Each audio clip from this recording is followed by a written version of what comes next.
इसमें आपने काम तो बड़ा ज़बरदस्त किया, आपने लकड़ी के क्रैक को तो छुपा दिया, लेकिन आपने दुनिया को तकसीम करके रख दिया। अगर आज आप दोबारा इस खित्ता को टेस्ट करना चाह रहे हैं और अभी आप थके नहीं, तो let's try. The war cemeteries in Pakistan depicts the colonial mindset who wished to conquer the world, but they left this kind of bitter outcome. World and we, being peaceful nation, don't want to repeat telecast of this bitter outcome. Now watch the video. बिस्मिल्लाहिर्रहमानिर्रहीम, अस्सलाम वालेकुम to all of you. आज एक बड़ी historical video लेके आपके सामने मैं हाजिर हुआ हूँ और इस वीडियो का मकसद, जो इसका बैकग्राउंड है, वो है प्यार मोहब्बत की बात करना, प्यार बांटना। आज मैं खड़ा हुआ हूँ रावलपिंडी में, एक वार सेमेट्री है जहाँ पे वर्ल्ड वॉर वन, जो कि 1914 से लेके 1914 से 1918 तक ये वर्ल्ड वॉर रही, उसमें जो लोग ने कुर्बानी दी उनकी यादें यहाँ दफन की गई हैं। और उसके अलावा जो 1939 से 1945 तक वर्ल्ड वार टू के जो लोग जिनकी जानें गई, उनको यहाँ दफन किया गया है। तो ये वार सेमेट्री है बेसिकली। आपको पता है वर्ल्ड वार जो थी उसमें पूरी दुनिया के जो फौजी थे उन्होंने मिल के हिस्सा लिया और उसमें हर एज का बंदा शामिल है। अगर मैं आपको ये दिखाऊं, ये वाली जो यादगार है। अच्छा, एक मैं ये बताऊं कि यहाँ आपको कतबे सारे नजर आएंगे, लेकिन ये लोग एक्चुअली यहाँ दफन नहीं है, ये उनकी यादें हैं। तो मैं दुनिया को ये पैगाम देना चाह रहा हूँ कि यादें रह जाती हैं। ये 19 साल का बच्चा है जिसकी ये याद इन्होंने इधर दफन की है, जिसको उन्होंने याद रखा है। लेकिन क्या फायदा ऐसी याद का, दुनिया को आपने आग में झोंक दिया। तो मोहब्बतें बांटनी चाहिए और यहाँ हर एज का बंदा आपको मिलेगा। यहाँ लेडीज भी, औरतें भी नजर आएंगी और आपको पूरी दुनिया की जो अफवाज हैं उनकी आपको नजर आएगी कि किस तरह वो मिलके वर्ल्ड वार वन और टू में लड़े। तो इधर साइन देखें, ये जो है ब्रिटिश आर्मी का होगा, ये जो है वो यहूदियों का, ज्यूस का होगा, ये फिर ब्रिटिश है। और आप देखें आपने किस किस एज के बच्चे जो हैं वो कुर्बान किए हैं अपनी सिर्फ जो है उसको, ईगो को खुश करने के लिए। 18 साल का ये बच्चा है, इसने अभी दुनिया में क्या देखा होगा। बरसगीर पाको हिंद में एक जंग का माहौल क्रिएट किया जा रहा है किसी एक या दो बंदे की ईगो को जो है वो सेटिस्फाई करने के लिए। तो मैं आज ये पैगाम देना चाहूँगा कि हम मुसलमान जो है, आपने पहले इस खित्ते में आके बरसगीर पाको हिंद में आपने देख लिया, दो वर्ल्ड वार वन और वर्ल्ड वार टू के बाद अब आप दोबारा ऐसा काम करना चाह रहे हैं तो करके देख लें। ये खित्ता गैरतमंद कौम इस खित्ते में रहती है जो कि किसी की गुलामी में नहीं रह सकते। तो मेरा ये मशवरा है कि इस तरह की चीज़ों को आप छोड़ें, इस दुनिया को पुरसुकून बनाएं, इस दुनिया को पुरअमन बनाएं और मोहब्बतों को फैलाएं। ये जिंदगी, ये दुनिया तो मोहब्बत के लिए, ये आपकी जिंदगी कम है, ना जाने आप लोग नफरतों के लिए वक्त कैसे निकालते हैं। आज इस वीडियो से मेरा जो पैगाम है वो यही होगा कि फिर यादें रह जाती हैं, आप इस यादों को रिप्लेस करते हैं। अभी गवर्नमेंट, जो ब्रिटिश गवर्नमेंट है, वो यहाँ आती है और हर 5-6 साल बाद ये कतबे भी वो रिप्लेस करते हैं। और उसके अलावा मैं वो बेंच दिखाऊंगा जिसमें उन्होंने बहुत ज़बरदस्त लकड़ी का काम करवाया हुआ है। अच्छा, ये है जी वो बेंच। नो डाउट, इसमें कोई शक नहीं है कि लकड़ी का काम बहुत ज़बरदस्त हुआ है, बहुत अच्छी और बड़ी मजबूत लकड़ी और बड़ा सादा इन्होंने इसको रखा हुआ है। अच्छा, इसमें एक ये क्रैक की बात करते हैं, ये है जिसका नीचे वाला पोर्शन ऊपर वाले पोर्शन को मिलाया गया है। देखें इतनी जबरदस्त सिलाई हुई है, जैसे बिल्कुल कपड़े की तरह होती है। तो इसमें आपने काम तो बड़ा जबरदस्त किया, आपने लकड़ी के क्रैक को तो छुपा दिया, लेकिन आपने दुनिया को तकसीम करके रख दिया। अच्छा, जब जंगें मुसल्लत कर दी जाएं तो जंगें लड़नी पड़ती हैं। ये देखिए आप, ये जो मैं जिस कतबा आपको दिखाने लगा हूँ, ये कोई यूनिट है 63 के नाम से, लेफ्टिनेंट कर्नल हैं ये। इनकी एज 6 जुलाई 1919 को ये दुनिया से गए और इनकी उम्र है 50 साल।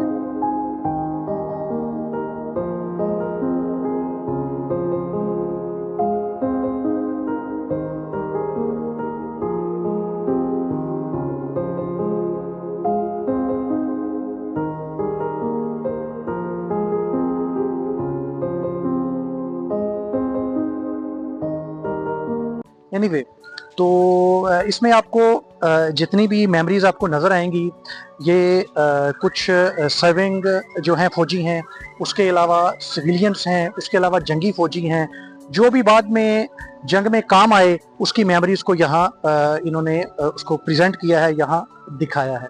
तो मैं बार बार ये बात को बार बार रिपीट इसलिए कर रहा हूँ कि जब जंग मुसल्लत कर दी जाए तो जंग लड़नी पड़ती है, ठीक है। गले में जो ढोल डाला जाता है उसको बजाना पड़ता है। अगर आज आप दोबारा इस खित्ता को टेस्ट करना चाह रहे हैं और अभी आप थके नहीं, तो लेट्स ट्राई, आप ट्राई कीजिए। और ये कौम जो है ये लड़ने वाली है, ये कौम किसी की गुलामी में नहीं आएगी।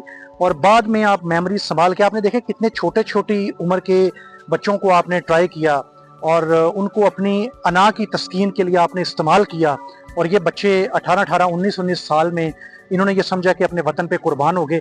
लेकिन नहीं, आपने ये सोचा कि आप पूरी दुनिया पे हुक्मरानी करेंगे, ऐसा मुमकिन नहीं है। यहाँ ये अल्लाह ताला की तकसीम है, हर खित्ते में अलग तबीयत के लोग पाए जाते हैं और मेरे ख्याल में उनको इजाज़त होनी चाहिए कि वो अपनी तबीयत के मुताबिक अपनी ज़िंदगी गुजारें। तो इस वीडियो के आखिर में मेरा पैगाम यही है कि आज दोबारा जब इस खित्ते को जंग में झोंकने की कोशिश की जा रही है तो आपने ट्राई करके देख लिया। यहाँ आप इनको जनरली तो आप जीत सकते हैं, लेकिन आप उस वक्त जीत तब होती है जब आप किसी के ख्याल को जीतें, जब आप किसी की मोहब्बत को जीतें। एक सैंपल के तौर पर कम्बिनेशन बताता हूँ कि ये 1945, ये वर्ल्ड वार 2 एज 23, ठीक है। उसके बाद ये है वर्ल्ड वार 1 1919 और ये कुछ ज्यूज है।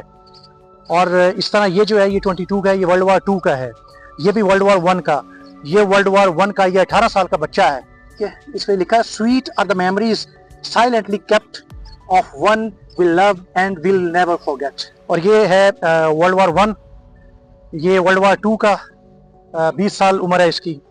तो आप ये देखें, आपको ये सारे नज़र आ रहा होगा, ये इनकी रेजिमेंट्स के नाम लिखे हुए हैं। ये वर्ल्ड वार 2 का है, एज 20 साल है। In loving memory of Alan at rest, ये एलन नाम था, एलन गाय। और ये CH लॉर्ड है, ये वर्ल्ड वार 1 का मेमोरी है। और इस तरह ये 20 की, और ये 46 में वर्ल्ड वार 2 का। So at the end my message is love, my message is peace. ये कैप्टन है, ये जाट रेजिमेंट है, उसके कैप्टन हैं WK मीरिस, ये शायद इंडियन होगा। ये पूना हॉर्स का है, AEG रेमंड कैप्टन है ये। इसी सफ़र में ये एक लेडी हैं, इनका नाम है विनीफेड लूसी रोज। ये सीनियर कमांडर हैं, वुमेंस ऑक्सिलरी कॉर्प्स हैं इंडिया की। इन्होंने जो ये दुनिया से गई हैं वो है 27 सितंबर 1945, एज है इनकी 33 साल, और सेकेंड वर्ल्ड वार में। और आप ये देखें, इसमें आपको हर एज कैटेगरी के लोग नज़र आएंगे, मर्द नज़र आएंगे, औरतें नज़र आएंगी। सो आप ये देखें, मैं इन सब की इज़्ज़त करता हूँ क्योंकि इन्होंने उस वक़्त के हिसाब से अपने मुल्क के लिए जान दी। बट यहाँ से मेरा मैसेज पूरी दुनिया के लिए ये है कि my message is love, my message is peace. We can not force anyone to follow us. आप हर एक के जज्बात का एहतराम करें। किसी एक या दो बंदों की ख्वाहिशात के लिए हम इस दुनिया के अमन को कुर्बान नहीं कर सकते। एज अ नेशन, बाकी दुनिया की तरह we Pakistani also want freedom, we also want our homeland peaceful। हम इस मुल्क के लिए अपनी जान कुर्बान कर सकते हैं, पहले भी की है, आज के बाद भी करने के लिए हमेशा तैयार हैं। लेकिन इस दुनिया के अमन को हम लोग कुर्बान नहीं करना चाहते। हम अपने आने वाली नस्ल को ऐसी कोई मेमोरीज नहीं दे के जाना चाहेंगे कि वो भी सोचें कि ऐसा कोई था। हम लोग पीसफुल लोग हैं, हम लोग इंसान हैं, जंगल नहीं है। और मेरा यहाँ से सबके लिए पैगाम है, this life is too short for love.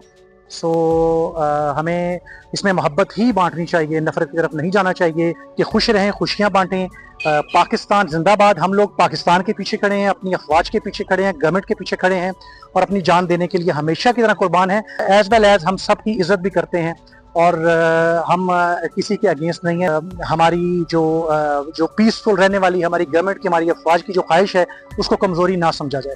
Thank you very much. So nice of you. अस्सलाम वालेकुम टू ऑल ऑफ यू।